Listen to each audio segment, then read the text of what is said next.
Hello, it's T, your parent guide and harmonizer, and I'm really, really happy to be here with you for this episode. I am excited to share with you a little bit of the relational parents journey and evolution, and just a little peek behind the curtain for how it's gone and maybe the whys of how it's gone. Uh, how it's gone. So before we do that though, let's take a few deep breaths together. And if you're seated, get nice and comfortable, rooted into your seat. I'm actually standing today, so I'm going to really ground into my feet and just take a few breaths to soften.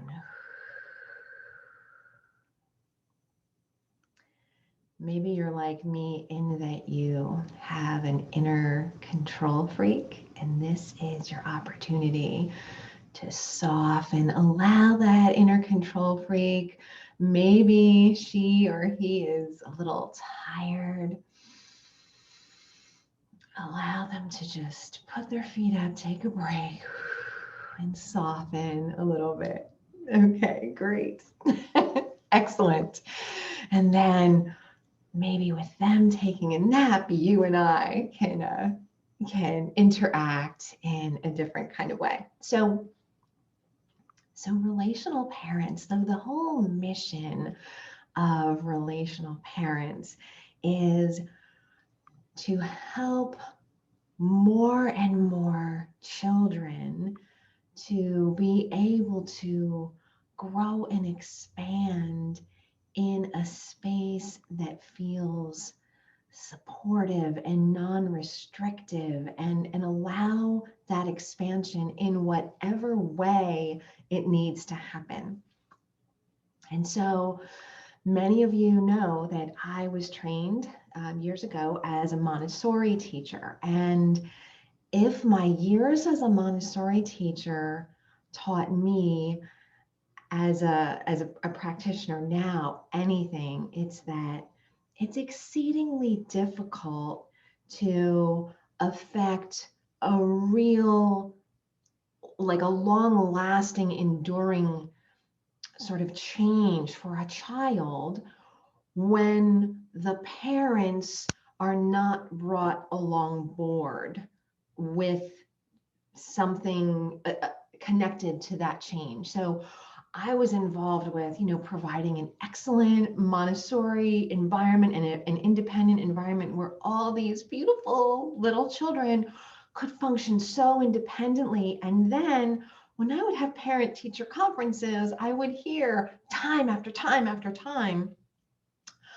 I can't even believe it when I'm in your classroom because she doesn't behave like that at home and he doesn't behave like that at home. And there are a lot of things that go into that.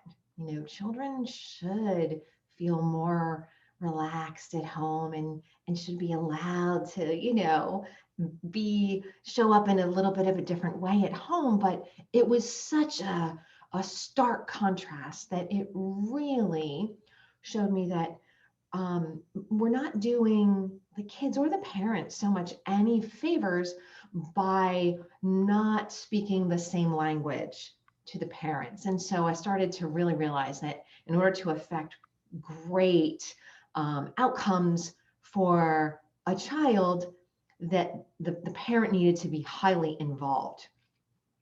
And so supporting the parents became part of that mission. And so as I evolved as a person, and I realized, I really wanted to get back to that mission of helping children. Positive discipline really came forward for me as a great way for me to do that, supporting the parents in creating the environment at home where the child could expand and evolve and grow and develop in a wonderful way, and it could be great for everyone. And so that has been one segment of the journey from, Montessori teacher to positive discipline, parent educator.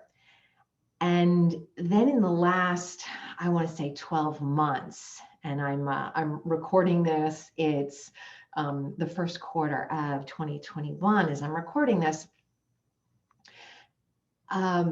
Really, there was another evolution in 2020.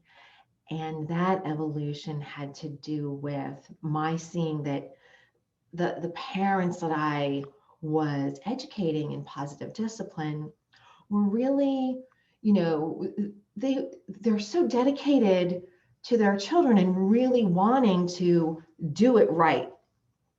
And so, what's the tool for this? And am I implementing this right? And what should I do about this? What are the steps I need to follow to take this tool and implement it in this situation in this correct way? And that started to feel very contrived. And I started to realize that that was a very much outside in approach. We're taking this external yardstick called positive discipline, and we're trying to apply it rigidly to so many different sets of circumstances. And sure, some of those tools are very flexible and very bendable, but when we try to use them and apply them in a rigid way as if they are the be all end all, this external thing, it can end up not having the effect that we want. It can end up where our child feels like they're not complying. They're not like there's something wrong here because I'm feeling like I'm being directed and controlled, and I'm incorrect, and it can kind of backfire on us. So that's when I decided, or relational parents kind of evolved to something where, yes, the positive discipline tools are definitely still in the toolbox, especially, some of them are just especially flexible. However, relational parents is not about one way of parenting. It is about being a parent. And one thing that I know about all humans, and certainly about all of us parents, is that we do have unconscious patterns that we are playing and that we're a part of every day.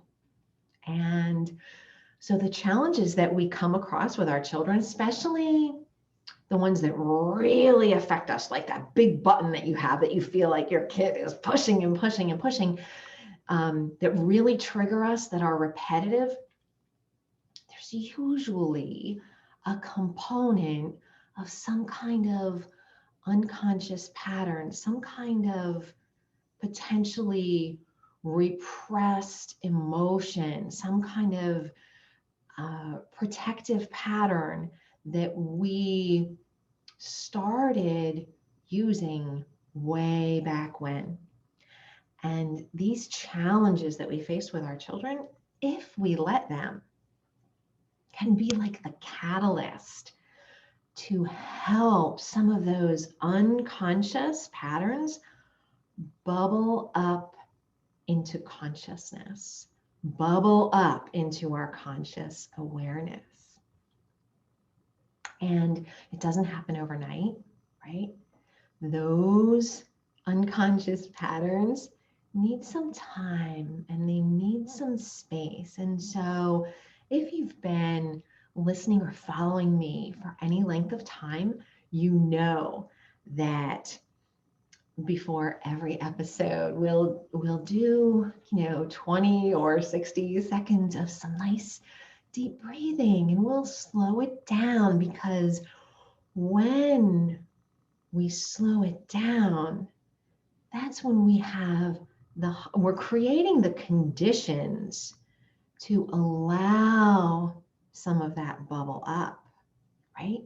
If you, I don't have a great analogy here, but if you're stirring something really, really fast, right?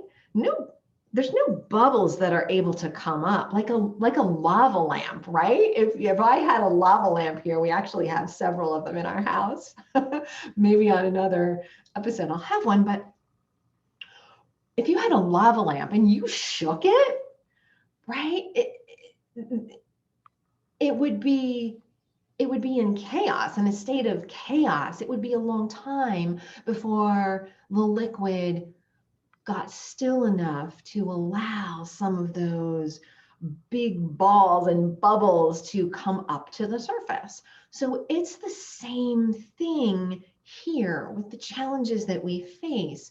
We need to slow it down, give it some time and space, maybe get some support, allow some things, ask ourselves some questions so it can bubble up. And so this is what relational parents is evolving into, is much more of an inside out practice and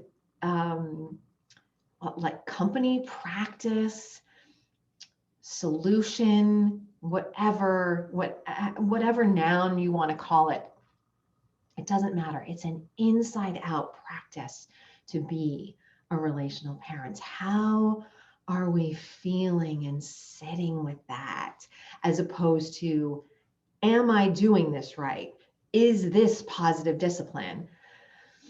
Like that's an okay question, because it's better than, is this, being dictatorial to my child because that's what I want. I want positive discipline. That's a little better, but it's still an external yardstick, as opposed to, is this a supportive family atmosphere that I want to be creating? Is this the kind of relationship that I want? What do I want? What is my intention? What is my heart's desire to be creating for my child? That's the juice. And it's a different answer for each one of us. It really is. If you're listening to me and if you're following me, then there are probably some big similarities between your heart's desire and my heart's desire. But there are always unique pieces, because we are all unique. And I think that's the beauty of it, is that this is not, here's the line and you're either with me or you're against me. No, no, no. This is about inside out, and it evolves, right? So even for me, how I would like things to be evolves as I evolve.